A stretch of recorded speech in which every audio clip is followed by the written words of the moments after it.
na oh, ulo. Ayun oh.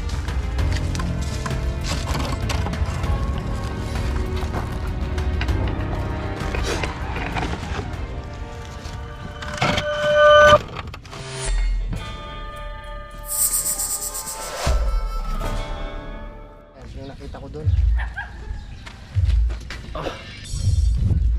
Ayan, good afternoon mga katropa.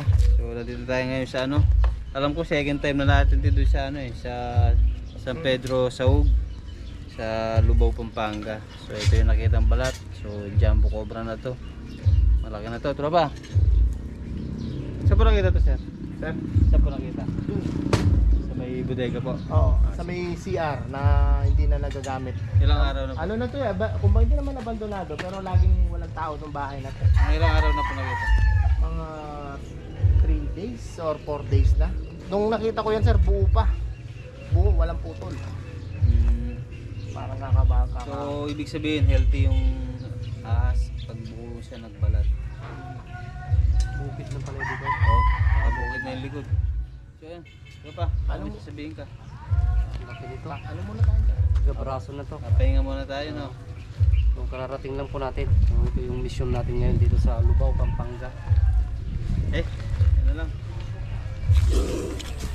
So yun mga tropa, dito na tayo sa mismong pinagkitaan ng balat ng ahas. Siya po yung nakita. Apo, dito ko po nakita yung pinagbalatan dito sa Ayun mga boss, tapos na po tayong kumain. door ng CR. So dito nakita namin may sir, sa loob ng sila. Dito sa yung pinagbalatan ng cobra. So yun mga tropa, may tira pang balat dito. Naputol-putol na. Ayan po sir nakita. Opo, dito ko nakita yung pinagbalatan ng ahas. So yung may natira pang pinagbalatan doon. Parteng buntot na to. Ha? Parteng buntot na. Ayan, paliit na siya eh. So ito rin yung kadugtong kanina na pinakita natin. Kaya mga tropa, dito siya pumasok posible. Malaki na rin po ito. Ayan, may butas yung sigaw. So may butas yung yung CR, yung daanan ng tubig sa floor drain. So doon siya dumaan kaya siya nakapasok dito. So possible na Yung likod ay bakanting lote. Nasa bakanting lote. Damuhan siya. So nakalpad siya rito, naiwanan niya yung pinagbalatan niya. Kaya malamang. So sir, lagi nyo nakikita to. Actually first time ko lang nakita mga 3 days ago. Yun lang. Sa Ang araw lang na yun, doon ko lang siya nakita. Kaya hindi ko sukat akalain na nandiyan siya sa banyo. So sa bahay no, wala naman siyang papasukan. Wala naman. Naka naman siya, tinignan ko naman, I mean yung paligid naman ng bahay, yung dingding na buo naman, walang butas na mapapasukan. Hindi naman po siya basta-basta papasok sa malinis, basta walang nakatambak po sa mga gilid-gilid. So yun ang unang check namin na idol, yung likod, yung bakanting lote. Kasi maraming tambak daw na yero doon. Nakaikat, tsaka mga insulation. So malamig yun, hindi tatablan ng init, saka isa madamo. So yun ang unang titignan natin na possible na pagtitira nitong cobra na to. Sana matiyempohan na. Papasok sa CR. Ito yung butas papasok sa CR. Yan. Ito siya sa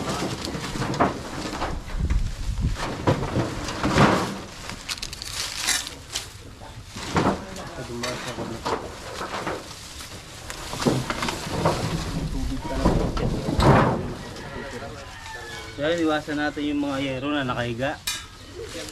Yung mumugarang kasi talaga yan.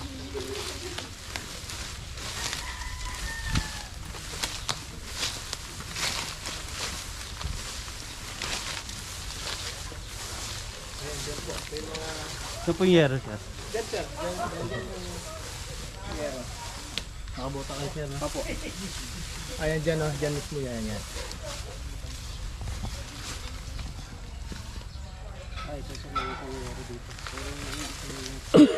Tapos doon nandun yung insulation na Dito pa banda. opo. Sa may yero muna idol. Tignan muna natin kung nakatakot na yero na to. Dito.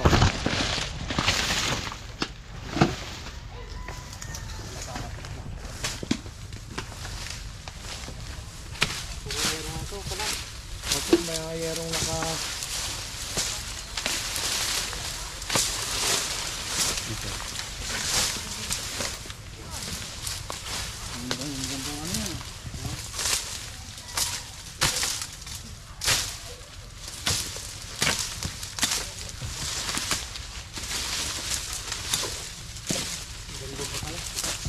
Saan?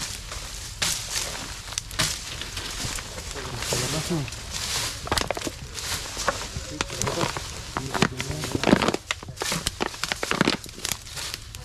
Dito ko parte.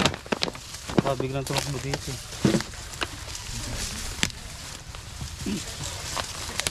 Ay, nakaplat naman dito. Ano to na to?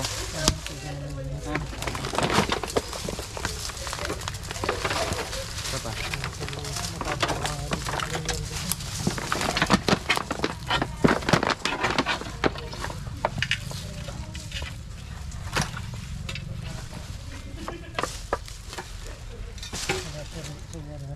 Wala.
Babasa ito eh.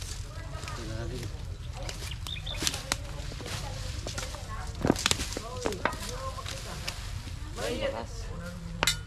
Ito mga baka. Ayan. Ayan na lang pag nakita natin. Nasa yero. Dito, gumapang dyan papunta sa yero.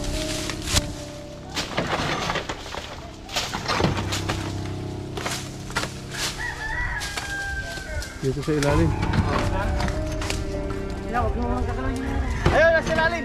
Nandyan, nandyan, sa ilalim. Dito. Oo, tingnan, huwag mo nang gagalaw. Bilis mo lang, nandyan sa ilalim, diyan ito.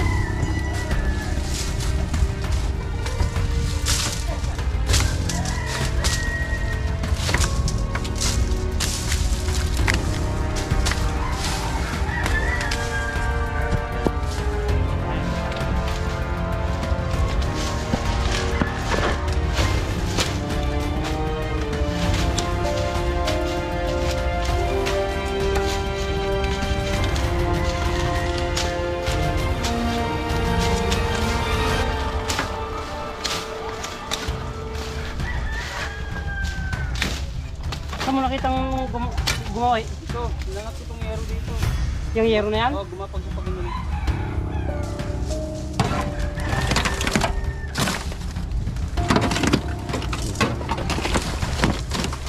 Paano lang? Okay, hilahin mo kaya yung yero. Hilahin ko tao. Oo. Makakuha mo dyan. Oo, sige. Oh. Eh, taas mo. Ha? Hindi mahila to, nakakain ng lupa. Nandito. Dito na.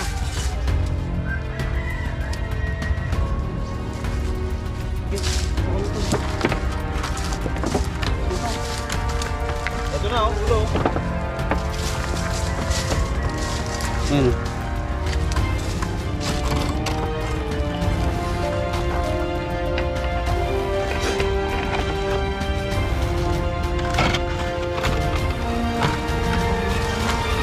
Sana, Diba, pangatlo dito. ayan parang.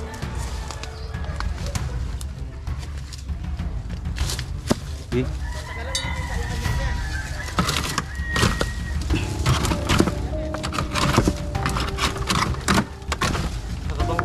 Kaya nga eh. Oh, hindi ko pa masukain. Yung ultod ha. Oh.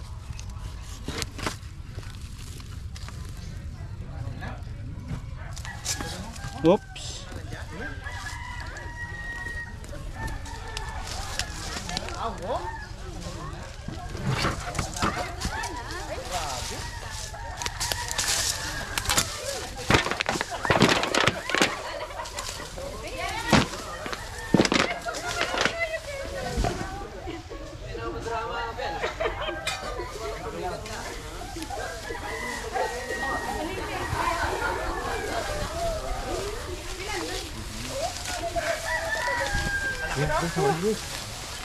Dapat siguro yan na, boss.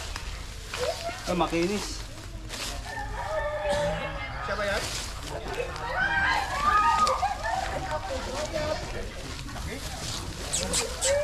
Idol lang aso ah.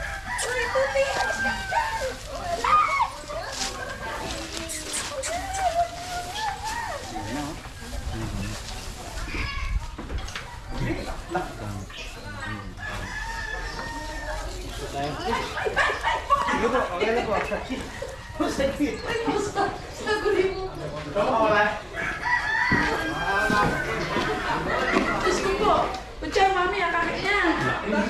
Kucay, mami, ang kakit niya. Pao to. Ando sa ano, kabilang yero tropa. Oo. Yero gilid. Dami maraming yero doon. Meron, isa lang daw ba? Iniikutan lang tayo. Paikot-ikot lang siya. So yan na yun, no? Siya na yun. Grabe. Grabe. Daling balik sa Ganun mo nga. O, akala ko parang nakatungkil, di ba? Hindi. Ako eh. Ay, ko ba? Ano mo gula yun?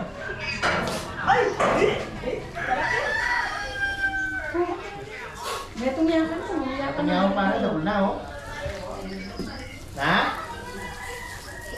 Uy, yan na. Double na. Kaya pangyayrong kakasakot.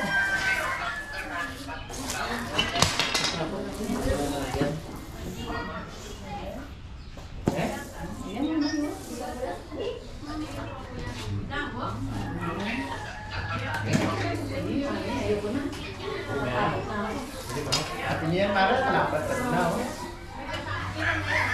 Ha? Wow, lapit pa, no? Kasi parang bago pa yung balat na, no? Iwa pa, may alapat na dyan, no? So yan, nitila natin yung kutya para may lagay na.